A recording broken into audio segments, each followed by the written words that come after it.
খালা মুরগি কাটতে পারে না, খালাকে আজকে মুরগি কাটা শিখাবো। খালা নেন মুরগি কাটা শিখেন, শুরু করেন। মুরগিটা পিছন দিকে করেন।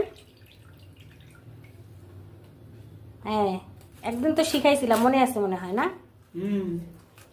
ওরকম করে কাটেন।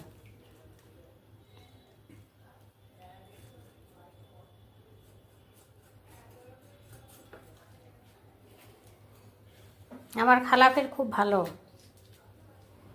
একবার কোনো কিছু শিখলে তার ভুলে যায় না, না খালা?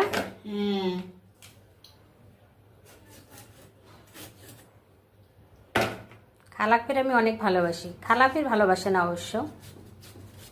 কি খালা ভালোবাসেন? ভালোবাসি তো, মনে তো হয় না। ভালো না বাসলে তাহলে কি দৌড়ে দৌড়ে আসি, ডাক দিলি ভাড়া? ও তাই তো। খালাফির আমার জন্য কাঁঠালের বিচি নিয়ে এসছে, এগুলো ভাজবো।